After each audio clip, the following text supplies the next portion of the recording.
What's going on YouTube? Carbide97 back with another video review. Today, this time, we have Transformers Generations, Autobot Tailgate, and Groundbuster. Little guys from the IDW comic books. Flippin' awesome. I'm super excited to get into these guys. Let's take a look here at the packaging. There we got him in there in his little plastic tomb. We're gonna liberate him from there and his little companion. There's a picture there on the bottom of Reflector and Scrapnel, or Shrapnel as it was. I think there's some sort of a marketing issue there or whatever, trademark issue. This is Series 2, number 8 in that series, and here he is on the back. If you'd like, you can read his bio. There are his tech specs along with those of Groundbuster. As you can see, it is from IDW Design. You need to read those comic books if you haven't done it. They're flippin' awesome. And there's a guy I'm going to get out to do comparisons with him. This guy really is one of my favorite characters from that comic book line. I mean, he really plays a pretty, more or less unimportant role in the outcome of most events, but there are a couple where he's pretty critical. And really, just the character himself he's awesome. So, I mean, if you get the chance, if you're into reading comic books, or even if you're not, I'm going to say go ahead and pick up some copies of More Than Meets the Eye. And while you're at it, go ahead and pick up some Robots in Disguise and all those. They're great, man. They've got some great authors, great writers, great artists, everything. Check them out. So I'm going to bust this guy open and we'll take a closer look at him. Okay, so we got him out of the packaging mostly. I left him in the bubble wrap just because I want to say thank you, Hasbro, for not using any of those stupid little rubber bands on this guy. I hate those things. I mean, okay, they might be better in some way than the little ropey twist tie things, but thank you. That is much appreciated. Thank you.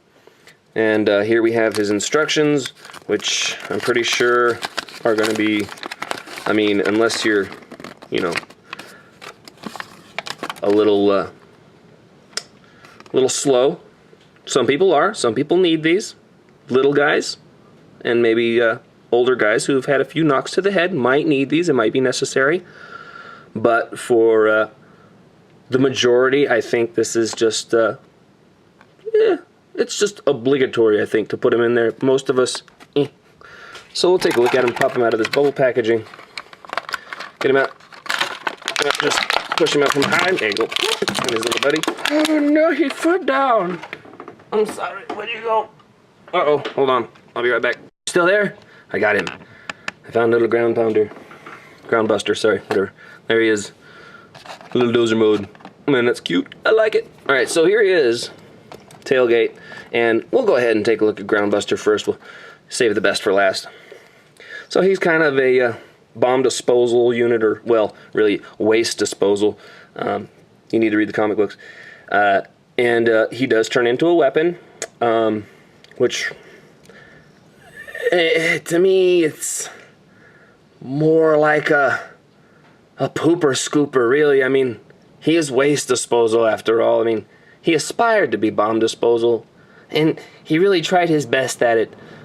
But, form and function, yeah, might be a little bit of a functionalist. I don't know. Anyway, this guy, I suppose he could dispose of a look, whoa, check it out. You stretch him out, grab here, grab right here, pull it out. That's cool. Sorry, I know that didn't sound that great, but anyway, there he is. Check him out. Reach over here. Here you go, honey. Give me a little Richie. Here to you. Here to you. Sorry. Okay, enough of that. So then to turn him into a robot, it's extremely complicated. You might want to put on some safety goggles for this. I think that's about it right there. I don't know if you caught that. It was fast.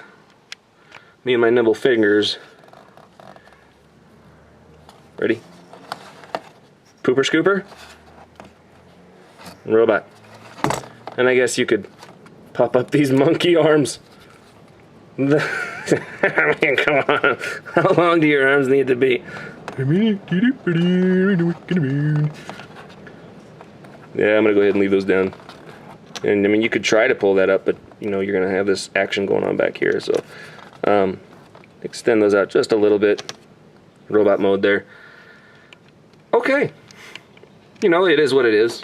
I don't expect much from these guys. I mean, I make fun, but really, when you have something that's, what, 1.5 inches at the very most, you can't get a whole lot out of it. Not for the price that you're paying for these guys. You know, there are some third-party guys that make guys that are this small that are much higher quality, but you're also paying 3 times as much as you would for one of these guys. So, you know, take it for what it is. We'll set him to the side, and here's Tailgate. And I'm going to put him into vehicle mode real quick, and then we'll be right back, okay? Alright, so here we've got him back into vehicle mode. Here's Tailgate in all of his mini glory. And actually, he's really not too small. I mean, for the Legends class, or whatever they're calling them these days, I'm really digging this little vehicle mode. I mean, check out that exhaust on the back. That's insane. It's like a dragster meets, like, angry street racer. I don't know. That's pretty cool, though. Taking the tires, it rolls very well. Whee! All the way to the other side. It's crazy. Take a look at the front end here. Pretty groovy. Kind of looks a little bit like an old Firebird. Somewhere between like a Trans Am and I don't know, something different. Something bulky and angry, or it's like a almost like a mix between an old Trans Am and one of the like mid 70s, early 80s Corvettes. I don't know. I'd drive it. Give me the keys for that, man. That's a bad little car. And we'll go ahead and check him out with his super best friend, Cyclonus. So you can see there that scale-wise, that's pretty good right there. I mean, until some third party does a copy of Tailgate, which I'm pretty sure I saw on TFW's site that somebody like Fans Project, or I don't know, one of those guys, they're gonna make their own version of him. I saw the silhouette of it on a some preview anyway. So there they are, side by side, looking good together. Yeah, I get the incline out of this thing. And we'll go ahead and put in the captain of the Lost Light, Mr. Rodimus. Rodimus Prime. Hot Rodimus. Hot Rod. Get him out of there. Show's not about you today, Hot Rod. I know you like to think all those shows are. This is center man on stage right here. Man on center stage, however you want to say that. Whatever. I ain't no performing artist. You turn him up, he's looking at you. He's looking right at you. We'll go ahead and get down to transformation here. What you can do, grab hold of his feet here, pop them out, just loosen them. You'll see there's two little, let's zoom in. Zoom in. Right here you've got these two tabs. Two slots go together. Boop. You're going to separate those. I just like to loosen up everything a little bit. You can pull these sides out just like so. Basically just popping everything loose. And I'm not going to go into super detail with this guy, because I mean, after all, he's, you know, he's just one of the little guys. He's not super complicated. There's a couple of things on him that really surprised me, but it's not, you know, like I said, it's not complicated by any stretch of the imagination. The one thing I like is that you take the roof here, take this roof section, pop it up from behind his head, and just slide it up. That leaves you with this. I know, you're like, what? That's stupid. No, check it out. Turn his feet around. That. Bring his crotchole up here, and then his exhaust pipes become a fancy belt, or a tool belt, I guess, for disposing of waste. I know. He's bomb disposal. Yeah, not so much. Not so much. Come on, foot. There you go. Turn that leg around. And that's pretty much it right there. His forearms are on a ball joint that don't seem to do much apart from just pivot, pivot, pivot. That's a little disappointing. I paid $9 for this guy. Oh! That's right, $9. You can pick yours up at scramblecore.com. They're a new company I found. I had been buying my stuff from either Target, eBay, or Big Bad Toy Store. But then I found Scramblecore, and I know Big Bad Toy Store is an American company also, but Scramblecore is just a little bit closer to my home base. They are based out of Kansas, which I think is pretty freaking awesome that they're so close. And you know, they're a small company. There we go. I got that working, didn't I? So you just got to be a little bit forceful with him. Turn him there. And Scramblecore is also very quick about their shipping, so that's nice. So there you have him. Got him back into robot mode. Got his forearms into a good position, and we'll go ahead and arm him up with ground buster. Busting the ground. The super duper poopa scoopa. Put that in his hand. Yeah. Nah, stay in there. Alright. I mean, do I need to go over articulation with this guy? I don't think I really do. I mean, with the transformation, I'm pretty sure you just saw it. So there you go.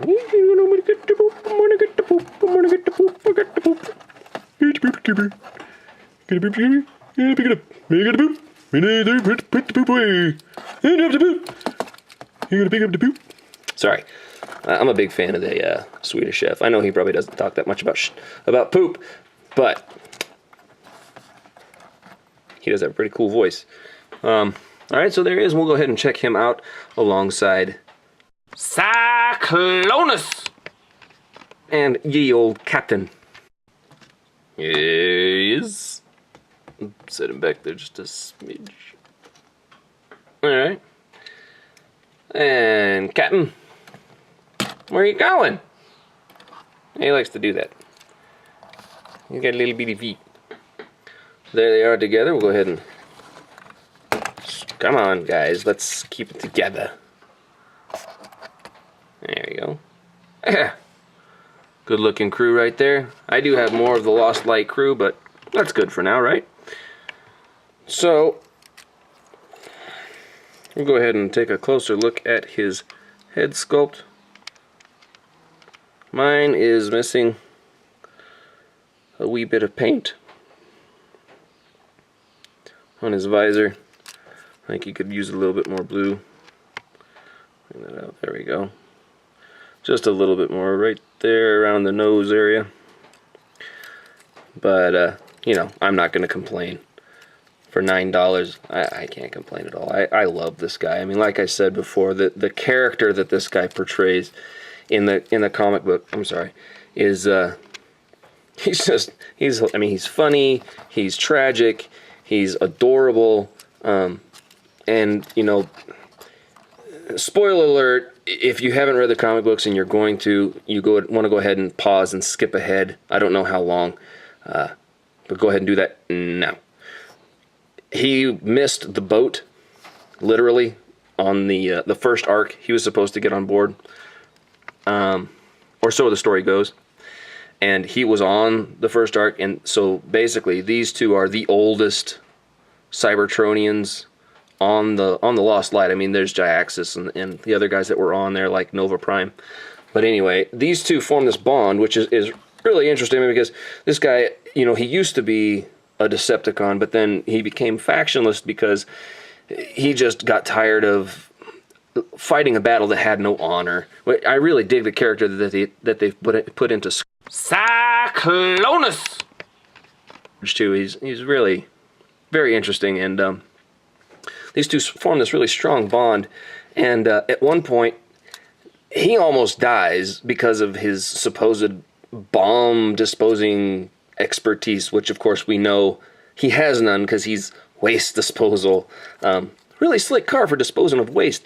But anyway, he comes to the point of death. He's pretty much dead, and they're able to resuscitate him. But in the meantime, this nut job takes his spiky, clawy fingers and scratches himself across the face because he's in so much pain. And so when he resuscitates, it's like there's just this instant bond created between them that you can see. It's just really strong. It's cool to see.